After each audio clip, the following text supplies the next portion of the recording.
Dans notre matinale de France 2 et de France Info, Jeff Wittenberg reçoit ce matin le premier secrétaire du Parti socialiste, Olivier Faure. Effectivement, Samuel Etienne, bonjour à vous Olivier Faure. On le répète depuis ce matin, Édouard Philippe va présenter tout à l'heure à 15h devant l'Assemblée nationale ce plan précis pour le déconfinement. Est-ce qu'il va sortir de ce que vous lui reprochez depuis plusieurs jours, vous et les autres membres de l'opposition, le flou, les tergiversations? Est-ce qu'au moins vous êtes satisfait que cette clarification intervienne aujourd'hui? Je vous le dirai quand je l'aurai entendu. Pour l'instant, ce que l'on sait, c'est que le gouvernement n'est pas prêt et que la réalité, c'est qu'il est bousculé par le président de la République qui souhaite tenir son pari du 11 mai. Mais l'évidence, c'est que, y compris c'est ce que la presse a révélé encore dimanche, c'est que les services de l'État eux-mêmes disent au gouvernement qu'il n'y aura pas assez de masques pour toute la population française le 11 mai. Et donc, ce que nous nous demandons, puisque nous partageons l'objectif de se déconfiner, il faudra évidemment que la vie reprenne, que le travail reprenne. Mais ce que nous demandons, c'est que le jour du déconfinement soit le jour où nous sommes prêts. Si nous ne le sommes pas, alors il faut faire attention à la santé des Françaises et des Français. Mais Olivier Faure, comment savez-vous que le texte n'est pas prêt? On a vu, par exemple, un coordinateur, Jean Castex, travailler depuis plusieurs semaines sur ce déconfinement. Un certain nombre de ministres ont rendu des propositions au gouvernement. Est-ce que vous ne vous attendez pas, en aucun cas, à avoir des propositions précises cet après-midi? Vous dites ce n'est pas prêt. On sait que ce n'est pas prêt, mais comment le savez-vous? Mais parce que tout simplement, c'est le terrain qui le dit. Ce sont les collectivités locales, ce sont les enseignants, ce sont les services de l'État eux-mêmes qui disent qu'il n'y aura pas tout ce qu'il faut. Il y a des prérequis qui ont été posés par le côté scientifique. Il y a la nécessité d'avoir en masse des masques, des tests, des ventilateurs, du gel hydroalcoolique, bref, tout ce qui permet aujourd'hui à la population de se préserver au maximum de ce virus. Et pour l'instant, ce que l'on sait, ce que l'on voit, ce que l'on comprend de ce qui nous est dit par les uns et les autres, c'est que les consignes ne sont pas arrivées, ni dans les préfectures, ni dans les ARS, ni dans les écoles, et que pour l'instant, personne ne sait quelles sont les consignes qui vont être données à l'ensemble de ces forces qui doivent demain animer le pays. Sur la méthode, vous constatez qu'Édouard Philippe s'exprime devant l'Assemblée nationale, pas dans une émission de télévision par exemple, qu'il va vous présenter un plan d'action, pas un projet de loi, parce qu'avec les autres oppositions, vous reprochez qu'il n'y ait pas de débat derrière. Est-ce que l'exécutif n'est pas dans son rôle, en l'occurrence, celui de trancher? Eh bien, vous direz que l'exécutif est dans son rôle, et nous sommes dans notre rôle de contrôler ce que fait l'exécutif. C'est le devoir même d'une assemblée. Et pour pouvoir contrôler, il faut avoir les détails. Il ne faut pas avoir simplement des généralités, avoir des orientations, mais comprendre quelles sont les conditions dans lesquelles va véritablement se dérouler le déconfinement. Nous ne pouvons pas voter un chèque en blanc au gouvernement. Mais si vous les avez, ces conditions, cet après-midi... Excusez-moi, Olivier Faure. Si cet après-midi, vous les avez, ces conditions, si cet après-midi, vous avez des réponses précises aux questions que vous vous posez, est-ce que d'ores et déjà, vous savez que vous voterez non à ce plan de déconfinement présenté par Édouard Philippe?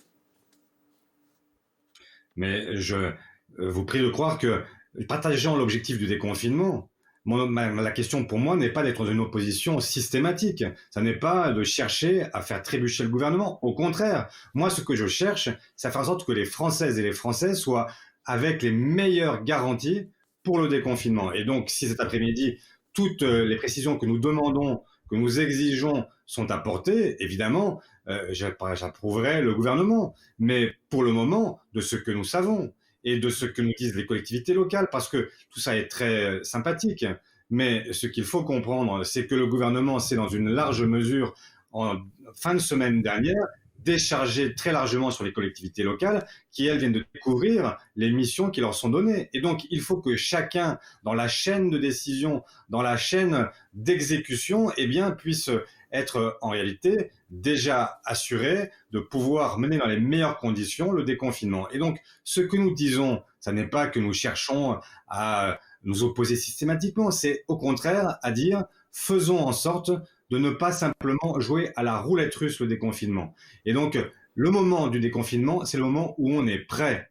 Et si on n'est pas prêt, alors on décale. C'est pas forcément le 11 mai pour vous.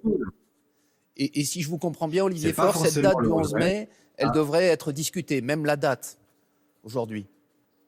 Non, je dis simplement, si on est prêt le 11, on est prêt le 11. Mais je dis que on ne peut pas tout miser sur le 11 pour faire plaisir au chef de l'État qui l'a annoncé et qui en a fait le pari. Donc, si c'est pas le 11 et que c'est le 18, c'est le 18. Si c'est pas le 18, c'est le 14. Peu m'importe, ce que je veux, c'est que les Françaises et les Français aient l'assurance que toutes les conditions sont réunies pour que le virus se développe le moins possible. Faisons-le au moins pour ces milliers de soignants qui, depuis des mois, font en sorte que nous puissions nous guérir de ce virus et qui sont exsangues, qui sont fatigués, qui demandent du répit. Mais Et donc, nous ne pouvons pas sacrifier 2 mois de confinement en ayant un déconfinement qui soit mal préparé. ça veut dire que s'il y avait un rebond de l'épidémie, vous l'imputeriez à cette décision du gouvernement de redémarrer la fin du déconfinement, de démarrer la fin du confinement, pardon, le 11 mai. Je dis simplement qu'il y a un risque aujourd'hui, effectivement, d'un rebond épidémique et que nous ne pouvons pas prendre ce risque. Nous ne pouvons pas le prendre parce que nous savons très bien que la violence de ce rebond pourrait être terrible et que nous avons besoin aussi de soulager les équipes soignantes qui sont fatiguées, usées par 2 mois de combats intensifs et qu'il y a la vie de millions de femmes et d'hommes. Il y a des gens qui ne résisteront pas à la contagion. Et donc, il faut, dans un moment comme celui-là, prendre des décisions qui soient non pas poussées par une forme d'orgueil qui serait simplement de tenir un objectif. L'orgueil Nous d'Emmanuel devons Macron, en être l'occurrence, simplement qu'on vous comprenne dans bien. la volonté. Je dis simplement qu'on ne peut pas avoir un objectif qui serait simplement celui de dire on tiendra à coup sûr le 11 mai parce que le président l'a dit. Le président l'a dit, certes, mais moi ce que je souhaite, c'est que le jour du déconfinement soit le jour où nous sommes prêts. Si nous sommes prêts le 11, très bien. Si nous sommes prêts le 15, ce sera le 15. Nous ne devons pas nous fixer des objectifs qui conduiraient à mettre en péril la santé, la vie des Françaises et des Français. Olivier Faure, sur le chapitre essentiel, crucial de la réouverture des écoles, est-ce que vous soutenez les syndicats d'enseignants et certains maires aussi qui refusent de rouvrir les classes à partir du 11 mai? Est-ce que vous comprenez leur décision? Mais je comprends que dans un certain nombre de situations, il y a des maires, des enseignants qui ne savent pas comment les choses peuvent se dérouler dans de bonnes conditions. Et donc, il faut entendre ce que disent les élus locaux, ce que disent les enseignants, et opérer de manière progressive, parce qu'on ne peut pas se mettre dans des situations où eh bien, les enfants seraient menacés, ou leurs parents le seraient à leur tour. Et je vois bien que, y compris le gouvernement, lui-même ne sait pas encore comment procéder. C'est la raison pour laquelle il a renvoyé la responsabilité du retour à l'école aux parents eux-mêmes. Mais vous vous rendez compte de ce que ça veut dire? Ça veut dire que on dit aux parents, on n'est pas tout à fait sûr, donc c'est vous qui prenez la responsabilité. C'est à vous de dire si vos enfants reviendront à l'école ou pas. Bien, moi, ce que je dis, c'est que il aurait mieux valu que ce soit obligatoire, Olivier Faure. Comment? Il aurait mieux valu que ce soit obligatoire, Olivier Faure. Je dis qu'il faut que les conditions soient réunies et que quand les conditions sont réunies, effectivement, l'école, c'est pas facultatif, c'est pour tout le monde. Et si ça ne marche pas, si on n'est pas sûr de pouvoir garantir la sécurité des élèves, alors effectivement, on dit qu'on trouve d'autres moyens pour pouvoir rattraper les décrocheurs.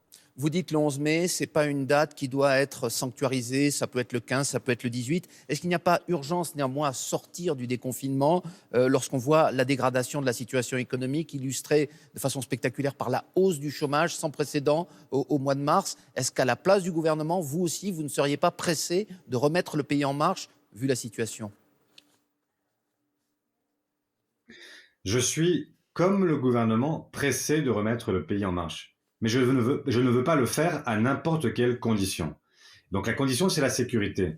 Mais la deuxième condition, c'est aussi que, au-delà du sanitaire, on soit en mesure, dans les prochains jours aussi, d'accompagner les Françaises et les Français. Vous venez de le rappeler, le chômage vient de faire un bond incroyable. Eh bien, il faut notamment que la réforme de l'assurance chômage, qui a été promue par le gouvernement au mois d'août dernier, et qui est une véritable tuerie, selon les mots de Laurent Berger, eh bien, elle soit abrogée pour que nous puissions accompagner celles et ceux qui, malheureusement, vont faire les frais de cette crise du coronavirus. Il faut que nous puissions accompagner les familles qui sont dans des situations de précarité, que les expulsions locatives soient suspendues dans le logement locatif social. Il faut prendre des mesures pour les étudiants isolés. Il faut faire en sorte que, y compris ceux qui sont au chômage partiel, soient indemnisés plus qu'ils ne le sont aujourd'hui parce que les heures supplémentaires ne rentrent plus, les primes ne rentrent plus, les parts variables ne rentrent plus et que ce sont des situations de détresse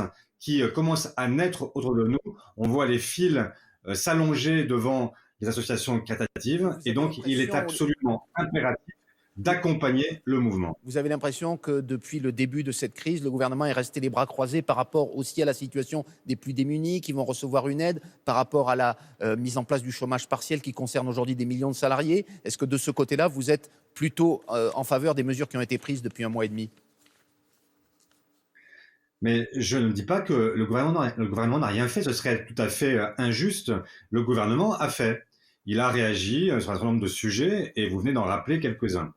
Mais je dis simplement que ça ne suffira pas, qu'il faut aller plus loin et qu'il faut s'adapter à finalement la formule du président de la République. Il est temps qu'il tienne l'engagement du quoi qu'il en coûte, parce que ce pays peut effectivement basculer et ce serait terrible. La pauvreté guette nombre de nos concitoyens. Il y a des départements entiers qui sont aujourd'hui au bord de l'écroulement, de l'effondrement, et donc il faut effectivement que nous allions plus loin, plus vite, et que nous ne soyons pas comme dans cette fameuse crise des subprimes, où on avait tellement reproché à l'Europe de faire tout trop tard et trop peu.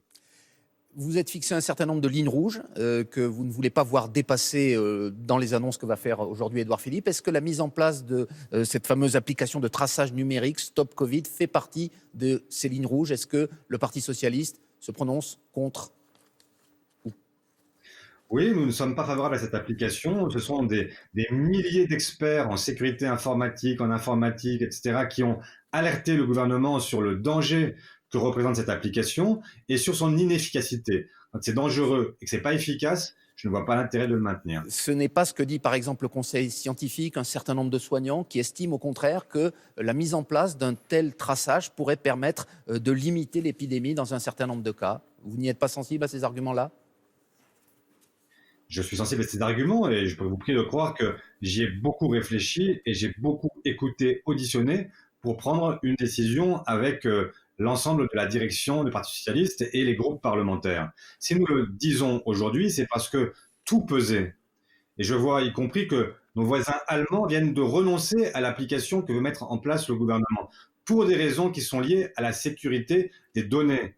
Parce que nous ne pouvons pas aujourd'hui accepter un système qui serait un système de traçage qui serait dangereux pour nos libertés individuelles et qui ne serait pas efficace parce que de toute façon, trop peu nombreux sont les gens qui sont prêts à l'utiliser.